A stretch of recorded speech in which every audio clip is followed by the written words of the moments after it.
Whiskers! Yeah, casual video. I'm doing another tag. I promised I'd do more. Did I? I think so. And then I just never did. So we're trying.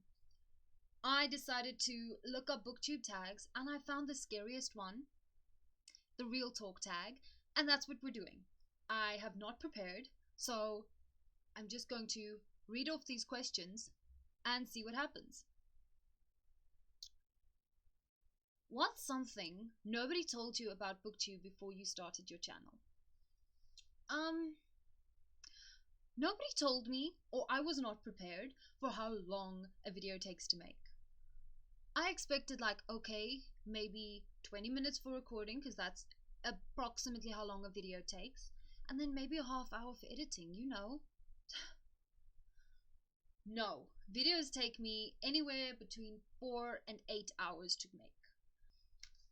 From scripting out my bullet points to recording, which takes a whole lot longer than an hour because I have to move my whole setup here, record here, make sure everything is working, and then sometimes it just doesn't work and I have to re-record. And then editing, it takes me 20 minutes for every 5 minutes of video you see, and I'm not even good at editing. Those people who have graphics flying in and things, I can't imagine. I cannot. So that was something I had not expected. It's definitely worth it seeing the end product, but time management, I did not expect. What is your opinion on typical Booktube videos? Wrap-ups, TBRs, hauls? Yeah, I don't like them. I feel like they're kind of worthless. I'm not really interested in what new books you got and then didn't read and just gave away again. I just feel it's like bragging about giving your Ferrari away because you just didn't use it. Don't just make me jealous. And then they don't even talk about the books really anymore. It's just these short little snippets of, yeah, this is what I read and I like this and I didn't like that, and I need more. And I don't want to read your Goodreads reviews. I want to watch Booktube. This is what I'm here for. I don't like the TBRs. I'm looking for that 40-minute proper review of a book. That's what I like. And I'm working towards it. Brevity is not my strong suit, and I'm trying to be a little bit more brief so that the videos are more digestible. But I watch those 5-hour videos on a book where it's divided into 5 parts and the video just goes on and in detail, and ooh, that's my stuff.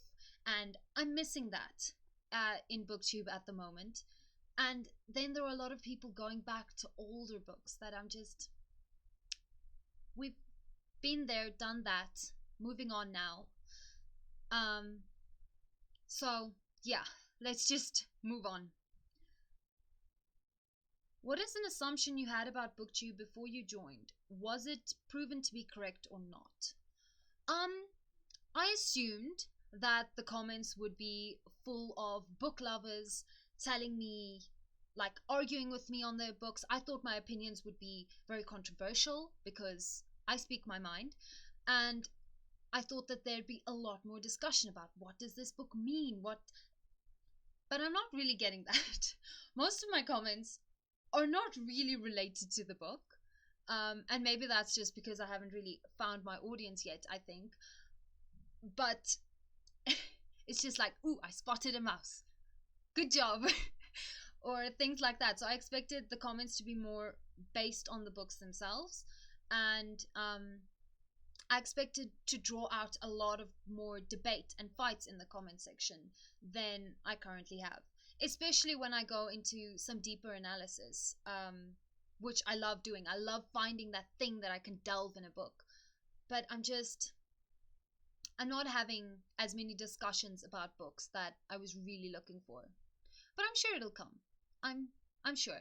And right now, I'm an extrovert. I can listen to myself talk. This is fine.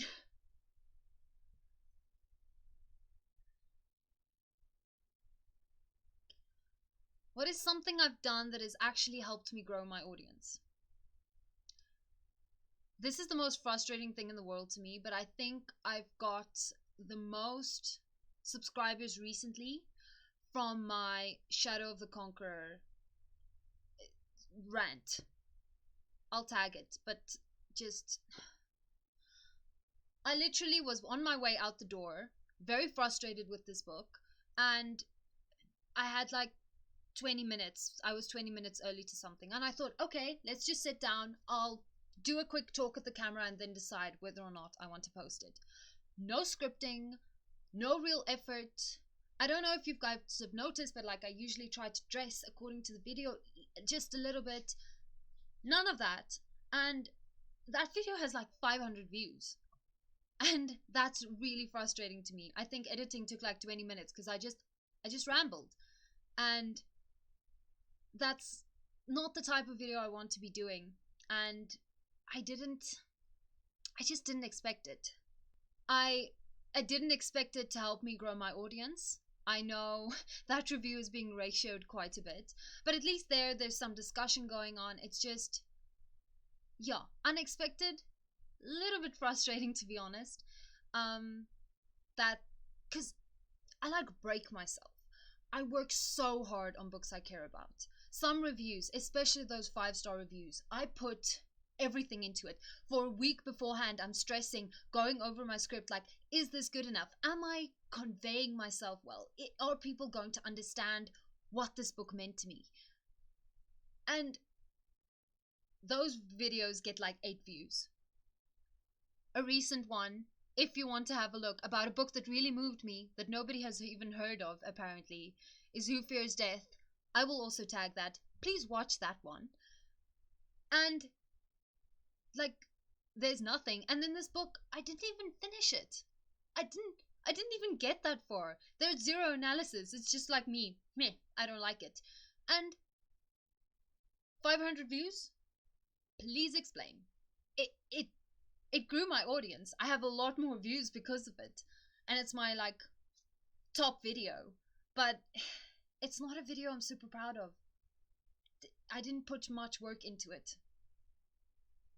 It was kind of a bleh. So I guess that's what they mean when they say YouTube is all about luck. Because it really does feel like it.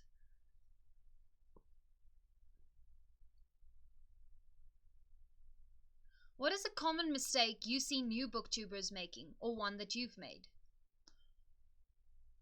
I don't see very many new, like brand new booktubers, but a mistake I definitely made at the beginning was my sound.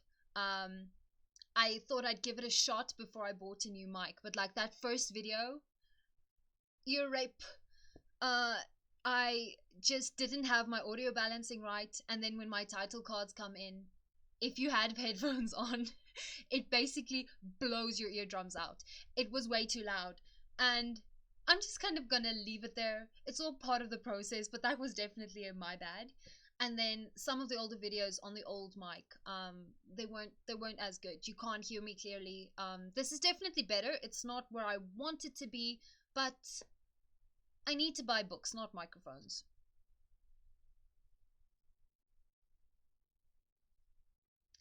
What are your thoughts on working with publishers and sponsorships? I have no problem with this. As long as you're like clear from the get-go, I'm going to be honest, and these reviews will be my honest reviews. And even though like you can say I got this book for free, but this is still my honest review, like that's fine. If you're being paid to say good things about a book, your audience is going to lose their trust in you, and that's basically all we have as reviewers, is the trust that we have good taste and that our opinions of the books are well informed and true, like that it's really what we feel. And if you start lying, I think it's all downhill from there, and it's just not something I would do. So I don't have a problem with sponsorships. I really don't. The problem is with the types of sponsorships. If it's a sponsorship for an honest review, I'm all for it. If people want to give you free stuff, just accept the gift and say thank you. Even if it's a bribe, you can just take the money and then do whatever the hell you want. They can't control you.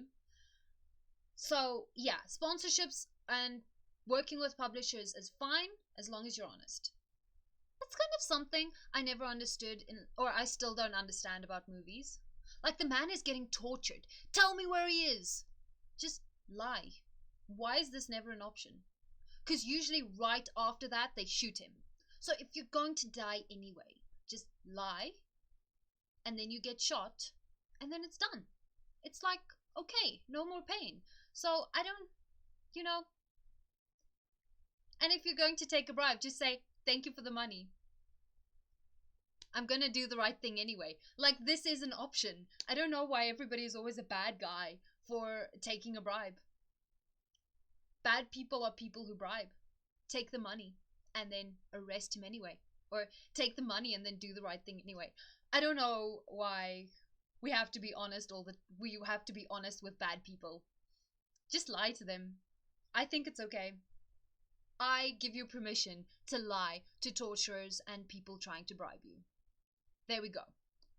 Take it, do with it as you will.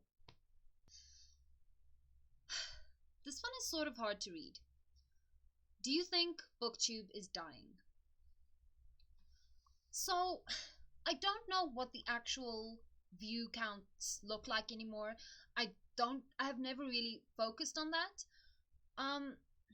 But it's definitely changing, and it's kind of lost me to a certain extent. And when I say that, I still enjoy like the smaller booktubers that I follow that are still reviewing books, even obscure books. I still enjoy listening to the reviews and the analysis, but the bigger guys, they've sort of lost the plot a little bit. They're not reviewing new books. They're comparing this cover to this cover, and I don't care. Or they're talking about like author news or things like that, and they are talking about books effectively, but I came here to talk about the content, and with my death of the author and everything, I don't really care about all the window dressing, and I feel like that's been much more the focus. Or with the reading vlogs, I don't know. I guess the more structured style is more what I'm into and what I enjoy. I even enjoy people talking about like the media of books as a whole and why representation matters and why certain archetypes may be dangerous. But that's also kind of rare these days. I feel like my favorite creators have gone quiet or have changed in a way that makes them, well, less my favorite. But I have hope because, as I said, the smaller booktubers that are starting to rise now, or that I know of at least, are doing more and more reviews. So if I've missed somebody somewhere and there's somebody doing like more and more reviews and less of these other window dressing videos, please link them so I can have a look. I'm starved for reviews. But yeah, I think what Booktube was is definitely changing. I don't know if it's dying. Dying would obviously be according to the numbers. And I know Gen Z, yours truly, reads a lot more than any of the generations before us. It's just in different formats. So our viewership should be picking up, but I don't know. It's more fandoms and less, just talking about books, stories, storycraft, and everything that goes along with that. I miss old Booktube. I sound like an old lady already. So, I would like to tag Victoria James Book Reviews, A Time to Share Books, Rashmika Likes Books, Bubu Bena Reads, and Joseph Francis Burton. If any of you have done the videos already, please link them down below so we can all look at them. Otherwise, I look forward to hearing your honest opinions. So that's it. If you've been tagged, give me the tea. Yeah. I guess maybe this is gonna land me in hot water. Maybe I'm too small for anybody to care. But these were my honest thoughts. Maybe I should have prepared. Hi, Whiskers. Thanks for watching. Hey there, me again. Just another quick reminder of our latest goal. We are going for 100 subs. So if you can think of anyone that you think might enjoy this channel, if you have any suggestions, please leave it in the comment box. And yeah, like, comment, subscribe, share, do the things. Help a girl out. Bye bye.